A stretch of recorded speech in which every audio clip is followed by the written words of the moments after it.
திருநெல்வேலியில் டவுன் பகுதியில் வசித்து வந்த காவல் உதவி ஆய்வாளர் ஜாகிர் ஹுசேன் என்ற பிஜிலிபாய் காலை அதிகாலை தொழுகை முடித்துவிட்டு அவர் இல்லம் திரும்பி வரக்கூடிய நிலையில் மிக மோசமாக படுகொலை செய்யப்பட்டிருக்கிறார்.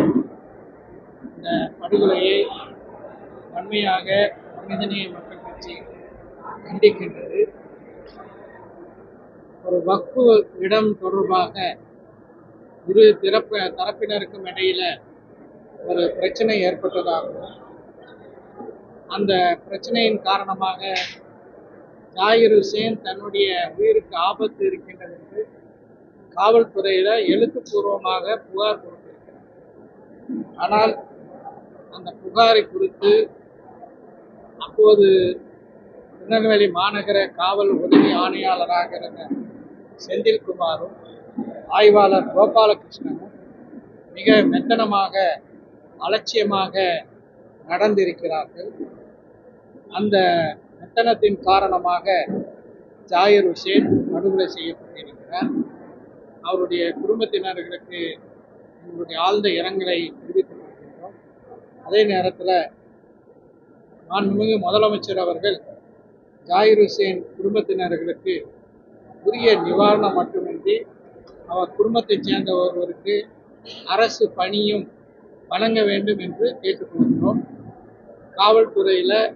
காவல்துறையினுடைய நற்பெயரை, இந்த ஆட்சியின் நற்பெயரை களங்கம் ஏற்படுத்தக்கூடிய வகையில் செயல்பட்ட உதவி ஆணையாளர் செந்தில்குமாரையும் அதே போல ஆய்வாளர் கோபாலகிருஷ்ணனையும் உடனடியாக மாண்புமிகு முதலமைச்சர் அவர்கள் பதவி இடைநீக்கம் செய்ய வேண்டும் என்றும் அவர்கள் மீது உரிய விசாரணைகளை வைத்து ஒழுங்கு நடவடிக்கை எடுக்க வேண்டும் என்று தமிழ்நாடு முஸ்லிம் மனிதநேய மக்கள் கட்சியின் சார்பாக கேட்டுக்கொள்கிறேன். இன்றைக்கு மாண்புமிகு முதலமைச்சர் அவர்கள் வக்ஃபு நிலங்களை ஆக்கிரமிப்பிலிருந்து மீட்பதற்காக பல்வேறு நல்ல நடவடிக்கைகளை எடுத்து வருகிறார். ஒன்றிய பாஜக அரசு கொண்டு வந்த வக்ஃபு திருத்த சட்டத்தை எதிர்த்து மிக வலிமையான குரல் நம்முடைய மாண்புமிகு முதலமைச்சர் அவர்களுடைய குரலாக இருந்திருக்கிறது. இந்த நிலையில ஒரு வக்ஃபு நிலம் தொடர்பாக ஒரு உதவி ஆணையாளரும் அதே போல காவல் ஆய்வாளரும் உரிய தடுப்பு நடவடிக்கைகளை எடுக்க தவறியதன் காரணமாக அநியாயமாக ஒரு உயிர் பறிபோய் இருக்கிறது.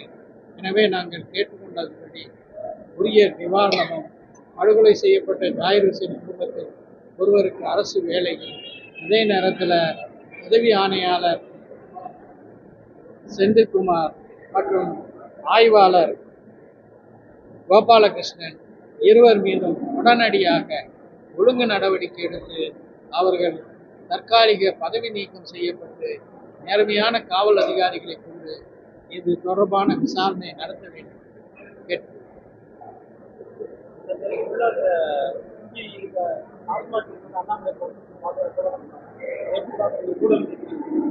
அதாவது அண்ணாமலைக்கோ பாஜகவுக்கோ ஊழலை பற்றி பேசுவதற்கும் எந்த அருகதையும் இல்லை.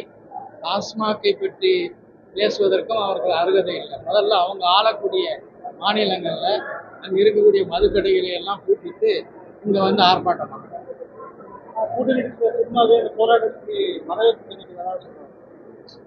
அதாவது டாஸ்மாக் மட்டுமல்ல, மதுக்கடைகள் அனைத்தும் மூடப்பட வேண்டும் என்பது எங்களுடைய கருத்து. அதுதான் விடுதலை சிறுத்தைகளுடைய கருத்து. ஆனால் அந்த போராட்டம் நடத்துவதற்கு பாஜகவுக்கும் அண்ணாமலைக்கும் அருகதை இருக்கான்னு என்கிட்ட கேட்டீங்கன்னா ஒரு பெரிய அளவும் அவர்களுக்கு அருகதை கிடையாது என்றுதான் எங்கள் நிலைப்பாடு. ஒரு மாநிலத்தில் ஒரு நிலைப்பாடு, இன்னொரு மாநிலத்தில் இன்னொரு நிலைப்பாடும் ஒரு கட்சி எடுத்துக்கொள்ள முடியாது. பாஜக மற்ற மாநிலங்களில் மதுக்கடைகளை மூடிவிட்டு தமிழ்நாட்டில் மூடணும்னு சொல்லுவாங்க. 1000 கோடி ஊழல் சம்பந்தமாக ஆர்ப்பாட்டம் பண்ணாங்க. மதுக்கடை மூடத்துக்கு ஆர்ப்பாட்டம் பண்ணாங்க.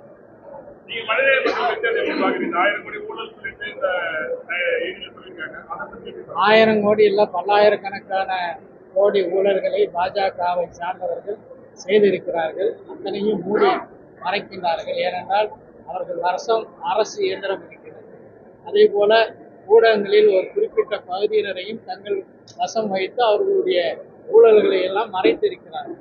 எனவே 1000 கோடி ஊழல்னு சொல்றதுக்கு கூட பிஜேபிக்கு எந்த தகுதியும் கிடையாது. ஒரு கோடி போட மாட்டோம். இனி எந்த அனுமதி பெற நாங்க மாட்டோம். நாங்க நேரடியா இது பண்ணுவோம், எதிர்த்து போராடுவோம் அப்படின்னு சொல்லிட்டு அதை பத்தி சட்டம் ஒழுங்கை பேணுவதில் தனக்கு ஈடுபாடு இல்லை, அக்கறை இல்லை என்று சொல்லக்கூடியவர் முன்னாள் ஐபிஎஸ் என்று தன்னை சொல்லிக் கொள்வது ஒரு வெட்கக்கேடான நிகழ்வு என்று திமுக பேச்சாளர் போதுமே இவ்வளவு போதும்.